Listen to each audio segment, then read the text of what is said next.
Bonjour et bienvenue sur Les Visionnaires, l'émission dédiée aux professionnels de la coiffure.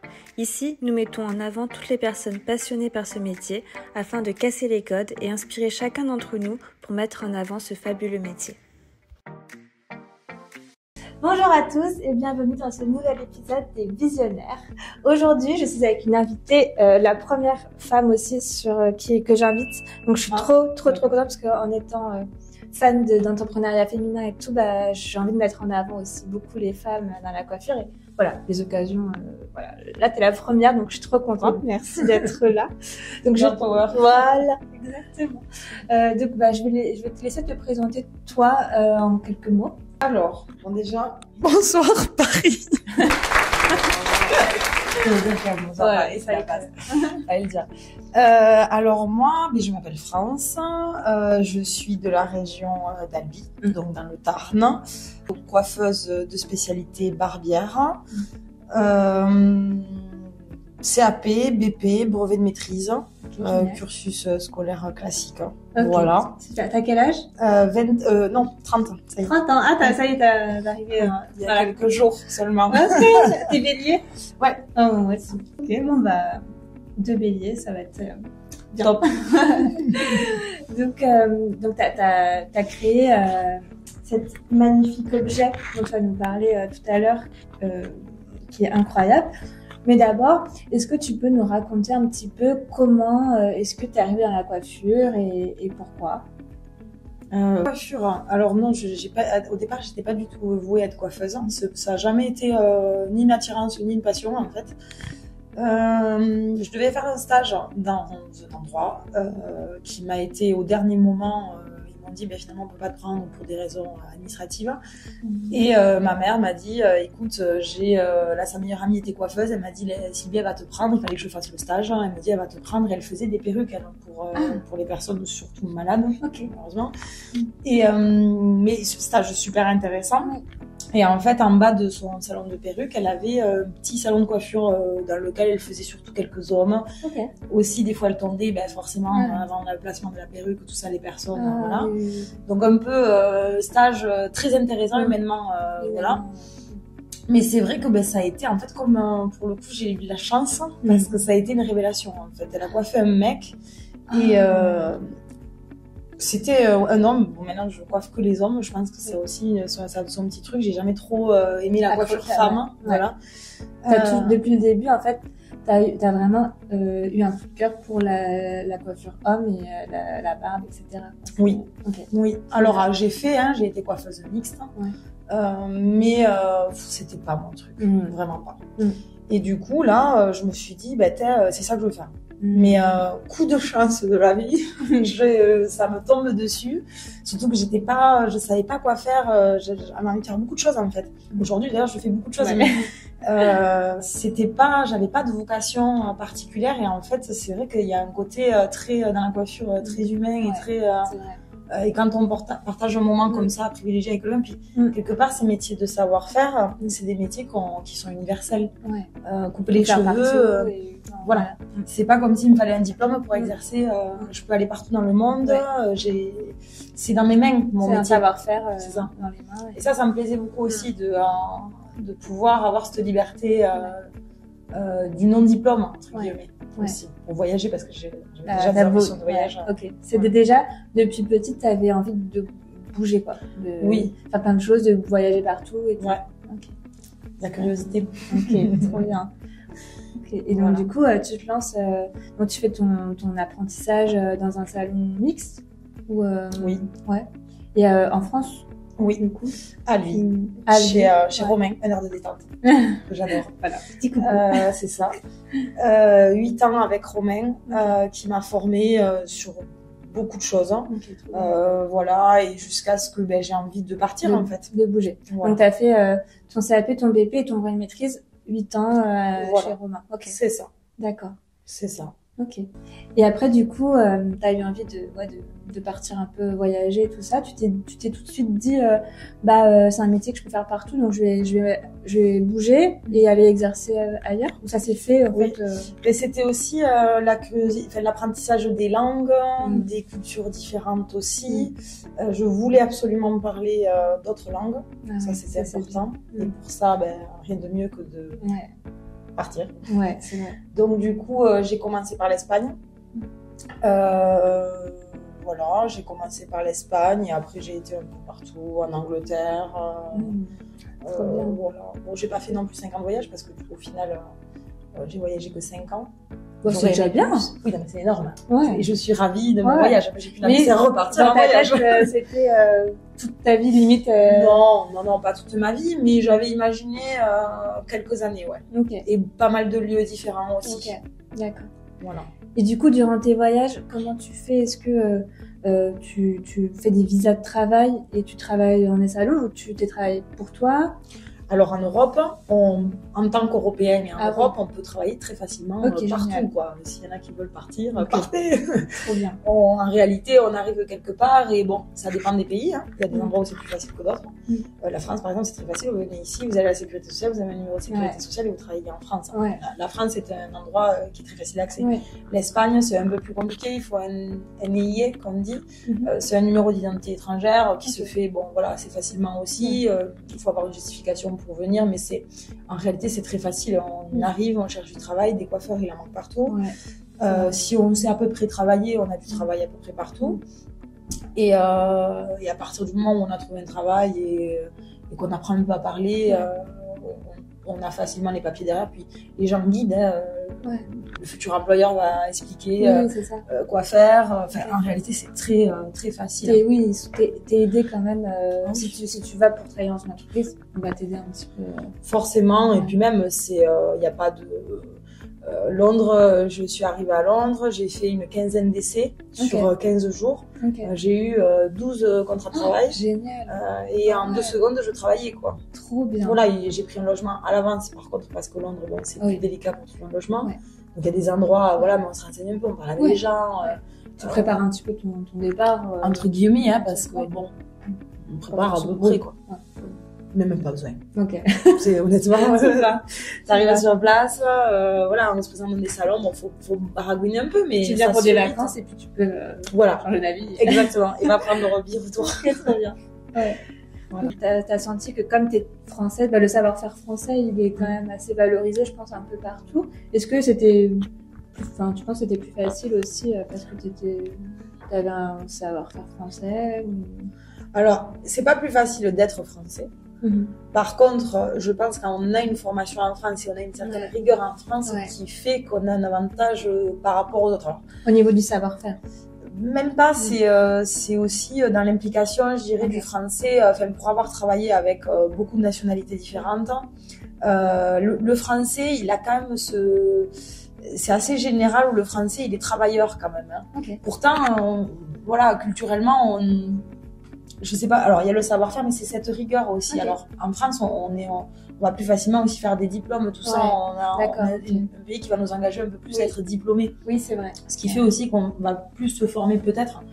Mais en tout cas, tous les Français que j'ai croisés à l'étranger, ils travaillent très bien. Pourtant, l'artisan en France n'est pas considéré du tout. Alors, mais à l'étranger, bizarre, oui. Même en Espagne, mes salaires étaient plus hauts. Alors tout le monde me disait, par contre, le salaire en Espagne, non, pas du tout. Il y a un salaire minimum, mais un coiffeur, il n'est pas au salaire minimum. C'est un artiste. Donc, c'est valorisé. Oui.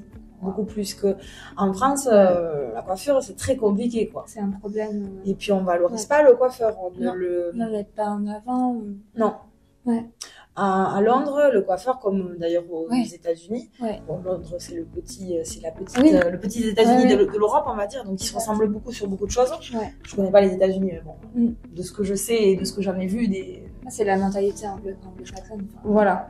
Et eux, par exemple, le coiffeur, il a une vraie place dans la société, le barbier encore plus. Génial. Les salaires sont super élevés. Trop bien. C'est, pour le coup. N'hésitez pas. C'est ça. Il y a de belles opportunités. Alors, puis ça fait une super expérience. Non, c'est top. Et puis c'est une autre manière de travailler, quoi. Ça ouvre l'esprit sur beaucoup de choses et sur beaucoup aussi de choses auxquelles on ne penserait pas. Ouais. Et mon fauteuil sort aussi de toutes ces choses-là. Ouais. C'est comme ça J'imagine que c'est toute la vie, c'est ça de toute façon, c'est une suite d'événements et d'expériences tout qui t'amènent à quelque chose. Donc du coup tu voyages, tu fais plusieurs pays, plusieurs salons et à un moment donné, d'après ce que j'ai lu, à un moment donné tu as envie de travailler sur les yachts. Ouais. Alors est-ce que c'est après, non mais c'est ça. Le temps c'est ça, hein, on est dans le. Okay. En fait alors. J'ai eu une expérience. Alors, j'ai été à Barcelone, à Majorque, dans les îles, dans les Baléares, pour la langue surtout, parce que mon expérience à Barcelone ne m'avait pas suffi pour maîtriser un espagnol, du moins comme je le voulais. Donc, j'ai continué à Palma. Et à Palma, j'ai rencontré une fille. De qui je suis tombée très amoureuse. Et donc, du coup, je suis quand même partie à Londres après. Donc, j'ai quand même voulu continuer mes voyages. J'avais prévu de partir à Londres, donc je suis partie. Mais à un moment donné, la question s'est posée de qu'est-ce qu'on fait, etc. Donc, j'ai dit, bon, je reviens quelques mois à Palma, on voit comment ça se passe. Et suivant comment ça se passe, on verra qu'est-ce qu'on fait. Je savais pas quoi faire à Londres, à Palma. Et je me suis dit, je vais pas revenir dans le shop où j'étais. Et j'avais déjà été dans un des meilleurs shops de la ville. Donc, tu voyais pas où tu pouvais aller encore en niveau expérience? J'aurais pu, mais bon, j'allais de shop en shop. Ça faisait déjà quelques ans que je faisais pas mal de shops. Et je m'étais dit, purée, j'aimerais faire un truc un peu différent, quoi. Un autre truc. Et en fait, il y avait à Palma, donc le port de Palma, extrêmement riche, donc beaucoup de yachts, etc. Et je travaillais dans un salon haut de gamme à ce moment-là. Et on avait beaucoup de demandes pour aller sur des bateaux. Donc en fait, on avait les secrétaires ou les concierges qui nous appelaient pour nous dire voilà, est-ce que vous pouvez venir sur le yacht, coiffer monsieur, voilà. Et on faisait pas ce service-là. Et là, et en fait, à force de me casser un peu la tête, je me suis dit purée, il y a pas ça. Et moi, je voulais le truc facile. Ici, j'arrive à Palma et je crois que tout l'été sur des bateaux face à la mer. Trop bien, Voilà, je propose dans des super bateaux. Voilà, c'était un peu l'idée. Ça s'est jamais passé comme ça, mais c'était l'idée au départ. Et c'est comme ça que j'ai eu l'idée de ça en fait. Et je me suis dit bon ben je monte un shop mobile, mais de luxe. Version plus. Trop bien. Voilà. Donc tu te dis il faut répondre à cette demande de clientèle forte, enfin haut de gamme et tout, qui veulent un service haut de gamme mais à domicile, mobile. Mais du coup à ce moment-là, parce que tu peux pas déplacer un fauteuil de barbier. Non. Et pas du tout. Et puis tu peux pas faire ça sur une chaise, j'imagine. Parce qu'il y a beaucoup de coiffeurs à domicile qui coiffent sur des chaises, voilà. Mais en l'occurrence, alors le coiffeur à domicile, il va se faire mal au dos. Voilà, en fait. C'est mauvais pour lui. Il aura un service qui sera pas quali parce que la qualité c'est en premier lieu le confort. Voilà. Donc ce sera pas. Mais il peut coiffer. Il peut coiffer à domicile. Il peut faire un service. Moi en tant que barbière, le barbier, la différence entre le coiffeur et le barbier, c'est vraiment cette action de rasage. Un vrai barbier, il rase. Est-ce que tu dois être. Ben là, si tu es dans cette position, comment je dois te raser? Alors si j'ai pas la têtière, ben déjà, vous imaginez que t'as la tête. Je te la mets où? Mais je peux pas te raser si tu veux. Et là, comme ça, je suis obligée de, Ouais, donc ça te fait super mal au dos, c'est pas pratique, c'est même pas possible. C'est pas possible. En fait, autant le coiffeur, il peut faire ça, autant le barbier, il peut pas. Il peut pas. Non. Il peut pas, ou sinon, il fait une taille de base, et à la limite, il va raser un peu là, manière de dire qu'il a rasé un peu là, mais sous le coup, il y a un rasage traditionnel, c'est pas possible, quoi. Si on n'a pas l'inclinaison, surtout la têtière, avec l'inclinaison, on est quand même beaucoup plus ergonomique. On pourrait s'en passer qu'avec une têtière, éventuellement, mais ça reste. Ouais, puis surtout quand tu proposes un service à un certain prix, il faut que tout soit. Pas sur un tabouret, quoi. C'est ce que je dis souvent. On peut pas, il faut être cohérent aussi avec ce qu'on vend. Je peux pas facturer, je peux pas aller sur un yacht qui vaut 10 millions et arriver avec une coupe à 20 € parce que j'ai pas de fauteuil sur lequel installer mon client, quoi. Non, c'était pas cohérent. Il me fallait un fauteuil. Et du coup, tu te dis, ok, il faut que j'ai un fauteuil adapté, mais ça n'existe pas, bien sûr. Tu cherches. Après, l'histoire est longue. T'as la nuit devant toi. Alors, il est temps de faire une pause dans cette histoire pour vous présenter la Nomad Chair. Je vous laisse découvrir cet objet incroyable et je mettrai tous les liens dans la description.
avoir l'idée, c'est bien. Je pense que tout le monde a des super idées un jour comme ça, mais entre avoir l'idée et ensuite la réaliser, avoir l'objet, avoir l'objet entre les mains et tout, waouh, quoi. Comment il doit y avoir des tonnes de challenges, des tonnes d'étapes et tout, mais c'est quoi les principaux challenges que tu as eu et les principales étapes? En fait, pour moi, il y a déjà une grosse part d'inconscience. C'est-à-dire qu'au début, on capte pas trop dans quoi on s'embarque. Non, mais c'est une réalité. Et heureusement, parce que sinon, c'est ça. Je pense que toute personne qui va vraiment entreprendre des choses, entre guillemets, grandes, comme de ce genre-là, peu importe le projet, il y a une grosse part d'inconscience. C'est-à-dire qu'au départ, c'est ce côté de foncer, d'oser. On dit souvent, finalement, c'est un peu la tête brûlée, quoi. On capte pas tout ce qui nous attend. Et si on le captait, je pense qu'il y en a, même moi, je me demande si j'aurais pas fait peut-être alors je regrette rien. Bah non. Mais maintenant, avec le recul, on se dit, bon, quand même, c'est une sacrée aventure. Maintenant, de l'inconscience, de la passion, forcément, c'est hyper important. Moi, j'ai toujours créé des choses. Depuis toujours, ma première enveloppe solo, qui est la première étape d'une protection industrielle, je l'ai déposée, j'avais 18 ans. Donc j'avais déjà ce côté innovation mécanique. J'aime les matières, enfin voilà, ça m'a toujours plu. Ok, d'accord. Donc tu avais déjà cet attrait un peu, comment dire, bricoleur, quoi. J'ai fait plein des trucs, donc en fait c'est faire que le fauteuil, c'est genre finger in the nose, quoi. Donc en fait, parce que moi je me dis, jamais je me dirais que je suis capable de faire un objet, tu vois, parce que voilà, il faut des tonnes de compétences et des choses, tu vois. Et donc toi tu t'es dit, quand même dans ta tête au début, tu t'es dit genre je peux le faire. Non, je me suis pas dit ça du tout. Non, je me suis dit je vais essayer de le faire. En fait, je savais que petit à petit ça allait, parce que je savais même pas qu'on pouvait découper de l'aluminium. Enfin déjà rien que d'y penser, je me disais mais comment ils vont faire pour me fabriquer. Déjà le premier proto, je me disais mais comment on va faire pour fabriquer un produit. Déjà ça, je savais pas. En fait, mais bon, je me suis dit que j'allais apprendre à le faire et qu'il y en avait qui le faisaient, donc j'arriverais à le faire. C'était un peu ma réflexion, c'est ça. De me dire, si les autres y arrivent, pourquoi pas toi? C'est surtout qu'il existe des tables, des trucs. Si eux ils y arrivent, c'est qu'on peut y arriver. T'as raison. Donc j'imaginais bien qu'à un moment donné, on allait m'expliquer et me guider. Et puis l'enjeu, c'est aussi de s'entourer des bonnes personnes, parce que moi concrètement j'ai réfléchi sur tout le produit et j'ai drivé ce projet. Oui, parce que c'est pour ton travail, donc il y a personne de mieux que toi pour dire il faut que ça s'incline de telle façon, faut qu'il y ait ci, il faut qu'il y ait ça. Mais en soi c'est bien de trouver les intervenants. C'est-à-dire que c'est bien s'entourer et trouver des gens compétents qui vont arriver à faire ce dont tu as besoin. Des bureaux d'études, j'en ai visité beaucoup, des celliers, j'en ai visité beaucoup. Il y a eu un gros travail de recherche de fournisseurs, de personnes pour les parties de recherche et développement. C'est beaucoup de travail en fait. C'est quoi le plus long Trouver les fournisseurs ou le plus long, c'est le développement, les tests, faire arriver le premier proto, ne serait-ce qu'entre l'idée, la rédaction du cahier des charges et le premier proto, il se passe 6 mois, même plus. Je m'attendais à c'est court, hein. C'est court. On attendait à très 2 ans, quoi. En fait, la mise au marché d'un produit, on est à peu près sur 2 ans. On est entre 2 et 3 ans. Nous, on a mis 1 an. Wow. 1 an et demi. Un an et demi. Donc on est quand même, on l'a fait très vite. Mais parce qu'aussi, on l'a fait très vite, parce qu'aussi je suis tombée sur des gens exceptionnels qui ont eu beaucoup envie de m'aider et j'ai eu beaucoup de chance. Donc du coup, j'ai pu aller vite, parce qu'en réalité, ce qui prend aussi beaucoup de temps, et on n'en parle pas beaucoup, c'est les levées de fonds. C'est ce que j'allais te demander, est-ce que tout ça, ça coûte de l'argent? J'imagine que, je sais pas comment ça se passe, mais j'imagine que quand tu vas voir des fournisseurs ou des prestataires ou quoi, te demander de faire un prototype, c'est de l'argent. Là, merci à Jérémy. Merci Jérémy. Jérémy qui est un de mes associés. Puisqu'on est 3. Et Jérémy, lui, il est ancien avocat d'affaires. C'est un très bon ami à moi, ultra bienveillant. Qui m'avait rédigé ma première enveloppe solo d'ailleurs quand j'avais 18 ans. Et en fait, je lui ai parlé du produit, du fait que j'en avais besoin, etc. Et c'est lui, en fait, qui m'a drivé au départ et qui m'a dit il faut que tu ailles là. Du coup, j'ai intégré un incubateur hyper important, n'importe quel projet un peu. Ok, trop bien. Ouais. Donc, concrètement, l'agglomération d'Albi m'accompagne sur ce projet-là. Trop bien. Et du coup, Jérémy qui a des connaissances, des compétences forcément que j'ai pas et qui m'a dit voilà il faut que tu ailles voir telle personne, tel truc, voilà, qui m'a aidé à monter les dossiers, qui m'a fait les prévisionnels, qui m'a fait économiser aussi beaucoup d'argent parce que concrètement ça vaut très très cher et c'est comme ça qu'on est devenu associés en fait. À force de m'aider, je lui dis puis même il faut protéger ton idée. Voilà. Enfin, tu vois, il y a beaucoup de choses, c'est vrai qu'on n'y pense pas forcément. Beaucoup de choses. Et non, c'est une chance d'avoir. Enfin, en fait, ça tout était aligné, quoi. T'as rencontré la bonne personne à un bon moment. Et c'est très significateur sur je pense, n'importe quel projet. Faut pas s'acharner, quoi. Ouais. Quand ça s'aligne, c'est bon signe, quoi. Et si tu rencontres toujours des obstacles, c'est que. C'est ça, c'est que il faut pas y aller. Pas y aller, quoi. Faut faire confiance à la vie et c'est pour ça que d'ailleurs, je continue et j'ai continué parce qu'il y a des moments où c'est compliqué quand même, porter un projet comme ça. Ouais, j'imagine. Ouais. T'es impatiente, toi t'aimes bien que ça. Donc c'était long pour toi d'attendre parce que le premier prototype, j'imagine que il y avait des choses c'est pas nickel. Je pouvais pas copier. Voilà. Le dossier était trop long, je sais pas comment. Ça doit être hyper frustrant quand l'objet arrive enfin entre tes mains. Ça fait 6 mois que tu l'attends, que tu l'as imaginé, etc., que tu t'ouvres et que non, ça va pas, ça va pas du tout, ça allait pas du tout. Ça doit être la pire. J'étais jamais y arrivé, c'est pas possible. Non, c'était compliqué. Ouais. Et après, c'est long entre chaque prototype ça dépend de. Oui, c'est long, c'est toujours long en fait. Et puis surtout quand on est prêt à faire on dépend aussi, encore une fois, de l'aspect financier et du temps et des prestataires, des partenaires. Ouais.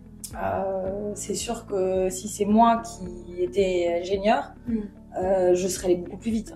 Ouais. Parce que forcément sur la partie développement, voilà. Parce que même entre avoir l'image dans la tête, etc., mais savoir bien l'expliquer à quelqu'un qui ne connaît rien à la coiffure, par exemple, tout ça c'est pareil. On apprend aussi en faisant. J'ai fait beaucoup de conneries en fait par manque de savoir-faire. Si demain je dois développer autre chose, par exemple, je le ferai pas comme ça. Voilà. Parce que c'est l'apprentissage. Voilà. C'est ça, donc en fait, oui, j'ai fait plein de conneries où il y a des moments où une incompréhension avec un fournisseur ou quelque chose parce que on n'est pas rentré assez dans le détail ou on n'a pas, voilà. Des fois, il suffit de pas dire une petite information pour que ce soit, et on a perdu 3 semaines. Donc voilà, des fois c'est frustrant parce qu'en fait, mais bon, c'est le parcours aussi de tout le monde. Hein. Voilà, c'est normal aussi, donc bon. Mais oui, c'est long, quoi. Et par rapport, c'était avant ou après le Covid, tout ça? Alors voilà, parce que en fait, il y a eu aussi plein de problèmes au niveau des matières et tout. En fait, c'est le Covid qui a fait que je l'ai développé aussi. Ok. Parce que sinon, je serais repartie en voyage. Et le fait de pas pouvoir partir, donc on avait pour projet, donc avec Valéria qui est donc mon associée aussi, on avait pour projet de partir à Amsterdam. Et dans l'idée, les confinements et tout, on ne peut plus partir. Ok, d'accord. Donc du coup, on s'est dit, on va... Fait que tu trouves un autre truc pour t'occuper, un autre projet. Je me suis embarquée là-dedans, du coup, on fait le Et non, mais t'en as eu pour un an, au final. Non, mais j'exagère, je ne m'étais pas dit ça, mais bon, voilà. Ouais, j'étais quand même à côté de la plaque à ce moment-là. Ouais, mais c'est beau aussi. Oui, non, c'est clair, et je m'en sers tous les jours de mon bébé, donc je suis trop contente. Non, mais après, c'est à faire. Trop bien, voilà. Et après, merci aux premiers acheteurs qui nous ont fait confiance à ce moment-là. Ils ont acheté sur cahier des charges, sur photo, parce qu'on leur présentait quelque chose qui n'était pas le modèle fini. Ouais. Et c'est aussi grâce à eux, voilà, que la machine s'est lancée et que... Oui, et puis ça a permis aussi, avant le modèle final, de tester aussi le client et ses craintes. Parce que c'est ça qui fait peur, parce que parfois on peut être persuadé d'un produit, avoir fait son étude de marché, etc. Et pour autant, t'arrives et puis il y a plein de gens intéressés mais qui n'achètent pas. Oui, et ils le veulent pas. Et c'est le risque aussi. ben, on crée pas forcément de besoin. On peut sur certains produits, mais dans la majorité des cas, on répond à un besoin. Voilà, c'est là où c'est. Alors moi, j'ai été sûre de moi parce que je sais ce dont on a besoin et d'ailleurs, je trouve ça aberrant que ce n'ait pas existé avant. Parce que quand on voit comme elles se pètent, il y a beaucoup de gens sur le marché de la mobilité. Et puis là, on parle aussi du monde du cinéma, des formateurs, les hôtels. Tous les coiffeurs studios, c'est impressionnant la quantité de personnes que ça touche. Et c'est pas normal qu'on n'ait pas un fauteuil réglable. Pour moi, ça paraît logique. Pas. Oui, on n'avait pas. Non, regarde. Donc du coup, c'est vrai que ça, voilà, c'est étonnant. Après, c'est pas facile à faire c'est pas facile à faire comme produit. Si, c'est facile à faire. Si je l'ai fait, c'est que il y a pas. Mais c'est peut-être cher, tu vois, par rapport à ce que s'attendent les gens. Non, parce que quand on alors, justement, on va parler des matériaux parce que c'est des matériaux hyper qualitatifs aussi que tu as choisi. Alors déjà, c'est un produit qui est fait à 100% en Occitanie. Donc en Occitanie, on a le Célier en Aveyron, on a tout ce qui est métal, etc., qui est à côté de Toulouse. Trop bien. Et le Aveyron, Toulouse et Albi. Donc Tarn et Garonne. Ah, génial. Alors, et du coup, déjà... Entreprise made in France. Quoi, déjà, exactement. On est 100% français et aussi 100% local, donc le produit n'a pas beaucoup voyagé avant d'arriver chez le client. Mais ça, c'était important pour moi, parce que pour moi, c'est du bon sens, tout simplement. Et en plus, c'est important de faire appel à des savoir-faire, même les soudeurs, tout ça, on les perd. En France, on a de moins en moins d'industrie parce qu'en fait, on ne fait pas appel à eux. Voilà, parce que c'est la main d'œuvre. C'est ça. Maintenant, c'est sûr que ça a un impact sur le prix final du produit, pardon. Maintenant, c'est aussi le contrôle aussi de la qualité des pièces. Pour moi, ça a du sens dans tous les sens. Et puis, demain, si je dois intervenir sur du SAV ou peu importe ce que je dois faire, ça peut aller très vite. C'est ça aussi. C'est toujours très. Donc, on est sur du vrai produit, quoi. C'est pas un truc jetable ou un truc qu'on achète. Et puis, si demain il y a un problème, on ne cherche même pas à contacter personne parce qu'en fait, on va avoir personne au bout du fil. Tout ça, c'était important pour moi. D'un point de vue écologique aussi, alors je suis pas hyper écolo tout ça, mais c'est du bon sens. Ouais, c'est du bon sens. Voilà. Faire un circuit court et comme de faire marcher les artisans français. Après, on aurait pu aller dans le nord de l'Espagne, je l'aurais fait aussi. C'est pas ce côté français, local. C'est aussi, c'est logique en fait. Pour moi, voilà. Puis t'as trouvé aussi les personnes. T'as trouvé aussi on a tout en France. Moi, on me dit, il y a le mec qui coupe du métal. On fait tout, même le carbone. Bon, voilà, on fait tout ici, quoi. On fait la prochaine série qu'on va lancer là, sera assemblée par les ESAT. Donc là, on est plutôt sur, ils apprennent à assembler le produit. Génial. Parce qu'il y a tout un cursus qu'il faut faire avec eux. Ils sont à côté de chez moi en plus, donc c'est parfait. Et pour le coup, les premiers, on les a montés nous. Alors, pour une question surtout aussi d'optimisation de l'assemblage et de tout, en fait. La vérification, régler les fournisseurs, parce que quand on reçoit les pièces, suivant la qualité, l'angle, suivant comment il a été fini, la peinture va mieux tenir ou non, si bien. Bon, il y a beaucoup de choses. Et finalement, il fallait que les premiers, on les assemble nous pour apprendre aussi à voir les détails. Puis il faut rédiger des plans d'assemblage. Bon, tout est. Donc c'est important les premières séries. C'est vrai ça. Mais du coup, la prochaine, ce sera plus nous. Là, pour le moment, c'est moi dans mon petit atelier qui monte encore les produits. Bon, après, on n'en vend pas des millions, donc ça va, j'arrive à gérer pour le moment, même si je dois appeler des fois des copains, mais bon, voilà, on arrive pour le moment. Et ils arrivent montés déjà chez les clients. Chez le client, oui. Oui, comme tu l'as vu là. Voilà, dans la pochette. Non, il arrive comme ça. Ok, trop bien. Le client n'a pas monté le produit. Parce que sinon, alors là, t'aurais pas fini de. C'est ça. D'avoir des appels. La vis, là, à droite. Nous, on a fait simple, c'est des vidéos. Trop bien. Comment le nettoyer, mais il y a des petits trucs obligatoires. Qu'on a mis dedans, mais un peu vite fait. Ça sert à rien. Génial. Franchement, c'est vraiment un super. Puis il est confortable. Il a combien de temps que t'es assise dessus je pourrais rester là. 4 heures de Ah non, puis c'est vraiment moelleux. En fait, je t'ai pas remis là. On se rend pas compte. On se rend pas compte, mais en fait, c'est hyper En plus, Alors, moelleux, voilà. quoi. Tu vois? Alors ça, c'est des particularités, on ne dirait pas à l'écran, Ouais. mais c'est ultra confortable. Et ça, c'est dû à la souplesse, surtout du carbone aussi. Le carbone nous a... Alors, le carbone, il apporte pas mal de choses sur ce produit-là. Bon, la légèreté, ça, c'est une première des choses. La solidité aussi. Ouais. Voilà, on peut mettre quelqu'un de 130 kg très facilement dessus sans que ça bouge d'un poil. Et tout ça en ayant aussi une certaine souplesse. Et ça, c'est important parce qu'on a une épaisseur de mousse qui est très fine. Ouais. Et la première des choses dans l'ergonomie, et d'ailleurs, tous les... tu vois, cette rondeur-là, c'est hyper important. Alors, pour faire du rond, il faut du moule. Pour faire un moule, il faut en faire des milliers. Donc, en termes de technique d'industrialisation, c'était aussi comment avoir du rond. Les chaises que tu avais à l'école quand tu étais petite, elles étaient comme ça. Ouais. Ça, c'est la première règle du confort. C'est pour mettre le bottin. Exactement. Et donc, du coup, l'idée du carbone, c'est ça. C'est d'avoir que le rond se crée en s'asseyant dessus. Et pareil dans le dos, en fait. C'est pour ça que c'est aussi confortable, c'est qu'il va épouser la forme de ton corps, en fait. C'est trop bien. Donc, on dirait pas... Ça peut même être pour faire au soleil, quoi. Le au soleil. Ça peut. Ouais, trop bien.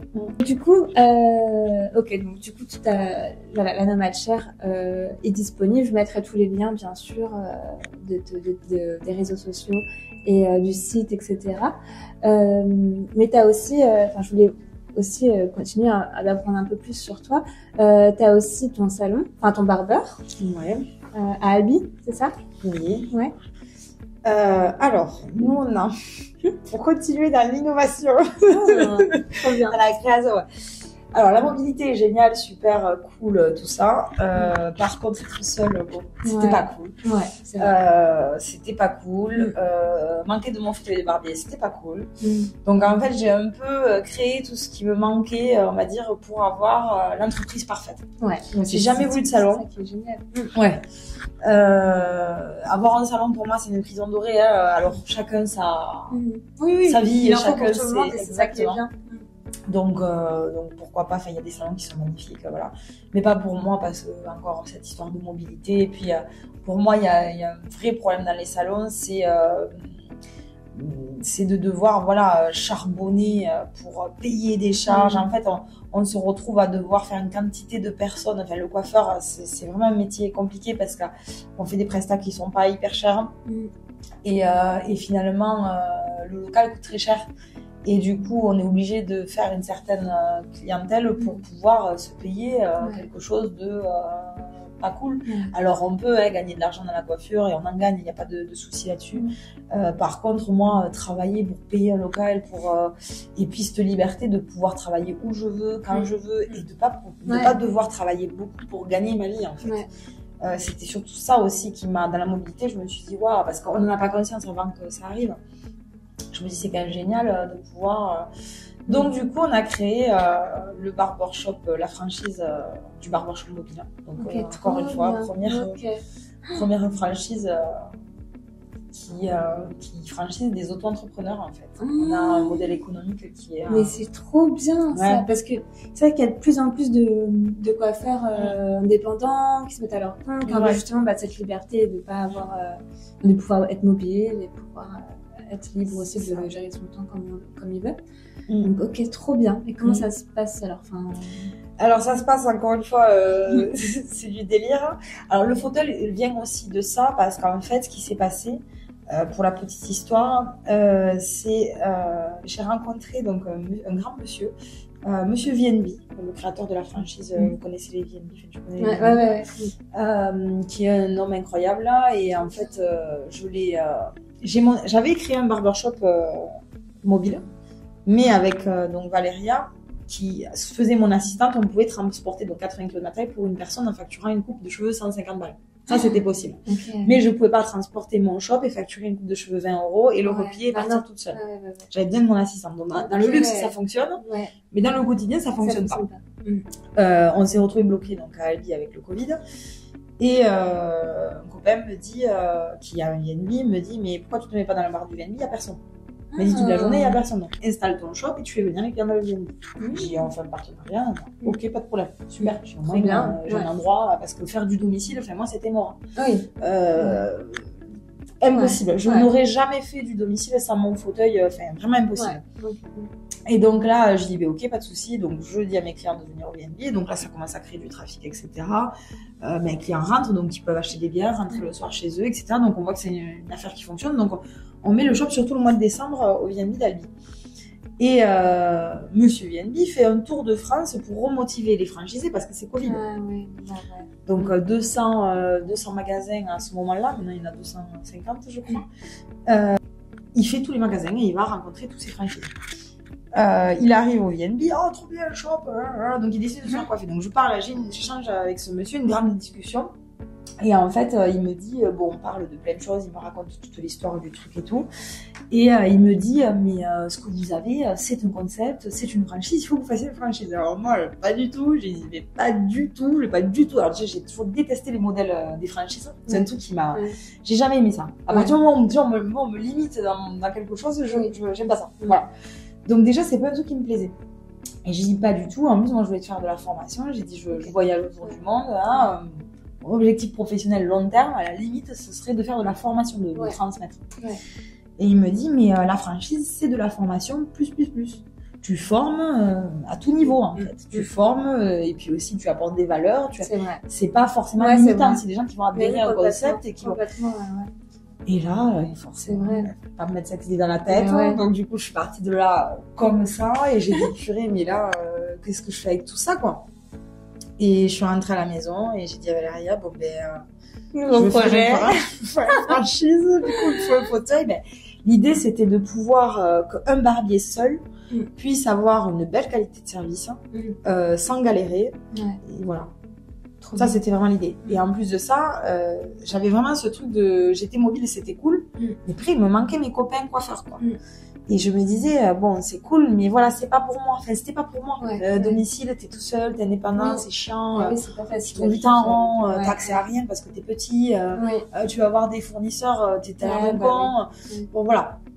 C'était pas mon truc. Du coup, le fait d'avoir une équipe avec moi, le fait de... Et forcément, ça allait pas être mes employés. Donc déjà, chacun est indépendant. Voilà. Le modèle de la franchise, en fait, il est devenu évident déjà après ce monsieur. Et puis, en fait, je me suis dit, parce qu'il me disait, dans son histoire, il me racontait que ça avait démarré et qu'il avait créé quelque chose qui n'existait pas. Et qu'en fait, il y a des gens, et un jour, il y a un gars qui est venu le voir et qui lui a dit, purée, moi, je veux faire pareil que toi. Et en fait, c'est comme ça qu'il l'a accompagné et qu'il l'a aidé. Et moi, j'avais déjà vécu ça, en fait. Au moment où il me dit ça, moi j'avais déjà vécu cette personne qui vient, qui te dit purée, moi je veux faire ça. Je vais faire ça, mais je me le sens pas de faire tout seul, mais qui est bien franchisé, qui est Juju, que j'aime beaucoup. Et oui, en fait, il avait envie aussi de faire comme toi, quoi, d'être indépendant, de créer ça. De reprendre la coifure, et il se le sentait pas, il manquait de formation, être tout seul, c'est pareil, ça le bottait pas trop. Il était pas, voilà. Et en fait, quand j'ai eu tout ça dans la tête, je suis allée le voir et j'ai dit, écoute, j'ai envie de faire ça. Est-ce que tu veux être mon pilote, mon entreprise pilote? Parce qu'après, je me suis beaucoup renseignée sur le modèle de la franchise. Il y a tout. Mais oui, c'est énorme. Ah non, mais c'est pareil. En fait, toi, tu te mets des challenges, genre... N'importe quoi. N'importe quoi. Je monte au soule, tu vois. Non, mais trop bien. Trop bien. Non, ça a été... c'est un double projet. Alors, finalement, au départ, j'ai pu me consacrer beaucoup de temps à la franchise. Parce que le temps que lui développe le fauteuil, quand t'as fait certaines choses, au final... Après, t'attends. T'as des temps quand même, malgré tout. C'était pas tout le temps... Parce que c'est vrai, c'était en même temps, ces deux projets-là, quoi. Mais c'est le fauteuil, je l'aurais pas... Pour moi, toute seule, je l'aurais pas nécessairement créé. Ok, d'accord. J'aurais pu. Mais non. Et moi, faire du business, le vendre, c'est pas ce qui m'intéresse, au fond. Donc, en fait, je me retrouve aujourd'hui, d'ailleurs, dans un métier qui ne m'intéresse plus du tout. Oui, parce que toi, t'aimes le relationnel, enfin, t'es pas une commerciale. Non. T'es plus, voilà, dans l'humain, Oui, et puis faire du business pour faire du business, je m'en fous. Et puis c'est trop de travail, en fait ça m'empêche de faire d'autres choses qui m'intéressent plus. Donc du coup à partir de là ça m'intéresse plus. Mais du coup on en avait besoin en fait. Enfin, que ce soit moi ou mes franchisés ou aujourd'hui des clients, parce que du coup quand on crée un truc comme ça, je me suis dit mais attends, mes confrères ils en ont besoin. Enfin, c'est pas possible que je le limite à ma franchise. C'était obligé de faire des petites séries, de commencer à le vendre. C'est trop génial. Ben ouais, ça allait de soi quoi. Trop bien. Donc, pour terminer, parce que là, sinon on va se faire virer de... On va se faire virer. Mais en gros, tu as créé une franchise qui aide chaque indépendant, chaque barbier indépendant ou barbière indépendante à se lancer, à être formé, à pouvoir être libre d'aller partout. Alors, bon, du coup, toujours dans cette exigence, je suis assez autant borderline, mais autant voilà, dans le travail, tout ça, c'est. Et puis, c'est aussi pour moi le secret de la réussite. Hein. On réussit quand on fait les choses correctement. Travail, hein, et c'est pas que bien couper les cheveux, c'est beaucoup de choses et beaucoup de. Voilà. Et dans ce domaine de la franchise, c'est vraiment ce qui est intéressant, c'est de rendre obligatoire certaines choses qui pour moi sont encore une fois du bon sens et encore une fois des choses assez simples. Mais si on respecte les bons ingrédients de la recette, ça peut que fonctionner. Ouais. Ça, c'est un peu l'idée. Donc, dans l'idée, on les forme sur absolument tout, en fait. Ok, trop bien. La gestion de l'entreprise, réseaux sociaux, trop bien. coupe, barre, enfin tout ce qui est technique, tout ce qui est administratif, il y a un accompagnement juridique, il y a tout ce qu'il faut. C'est trop bien. La communication, elle est livrée. C'est comme un incubateur. C'est une franchise, en fait. Maintenant, oui, c'est poussé. On a poussé le vice à tel point que... Mais ça reste... voilà, après, j'ai des barbiers. Si j'ai un rocker, il fait des événements de rock, il fait ce qu'il veut, il s'habille comme il veut. Tant qu'en fait, il respecte un certain protocole de service qui est important. Dans la qualité et puis dans la valeur. Combien ça coûte qu'est-ce que j'ai pour 20 €? C'est ça, j'ai ça et chez n'importe quelle partie Cadillac Barber, tu auras ça. Et après, il y a la pâte du barbier, tout ça. Moi, ça, je le touche pas. Bien sûr. Et puis, plus j'ai de barbiers différents et plus je peux répondre aussi. Alors, l'idée, c'est quand même de se placer d'être leader dans l'événementiel aussi, puisqu'il y a personne, donc on est tout seul. Plus j'ai de barbiers différents, j'ai une barbie, un rocker, un tatoué, je vais pouvoir offrir à des clients, que ce soit les Galeries Lafayette ou Harley Davidson pour un événement, des barbiers qui vont correspondre aussi à certains, parce qu'on fait du domicile. On a des shops éphémères, donc chez des partenaires, ça peut être et tout ça. Donc on installe des shops à la journée et de l'événementiel. Donc là, animation barbier, mariage, etc. Et tout est fermé. C'est trop génial. Ouais. C'est un super concept. C'est trop bien. J'adore. Moi aussi, j'adore. Non, c'est trop cool. Franchement, la partie barbier, barbershop mobile, on s'éclate. Et puis j'ai des super barbiers, on s'entend super bien. Pourvu que ça dure. Faudrait faire un autre épisode pour aller en plus en profondeur sur les barbershops. Parce que c'est pas. Puis même la construction d'une franchise, c'est. Alors on est au tout début, hein. On est passé en franchise officiellement en novembre dernier. Et là on évolue. Alors là, on est 3 et là on évolue, on est en train d'en former 2 de plus, si tout va bien. Une officiellement et l'autre elle est encore en train de... Voilà, on est des bébés, on est tout jeune, il faut nous faire confiance, donc ça prend aussi du temps. Voilà. C'est génial. Puis il faut trouver les bons profils, donc c'est pas évident. Il faut tout gérer en même temps aussi. Donc, voilà. Mais là on sera normalement dans quelques mois 5. Trop bien. Tout va bien. Trop bien. Ouais, je trouve hâte. C'est génial. Et du coup, je mettrai tous les liens pour ceux que ça intéresse, même aussi qui veulent se lancer dans la franchise. Voilà. Et si vous êtes en Occitanie, parce que sinon c'est trop compliqué pour le moment. Mais en tout cas, ou sinon tout simplement suivre tous les projets. Même s'ils sont partout, je les informerai quand même. Voilà. Super. Avec plaisir. En tout cas, merci beaucoup. Merci à toi. Parce que on n'est pas à côté. Et là, c'était trop bien qu'on puisse se voir. C'était l'occasion. Ma montée à Paris. Voilà. Merci à toi, Maëlys. C'est trop bien ce que tu fais. Super, merci. Et puis, je vous dis à bientôt pour un autre épisode. Merci, au revoir.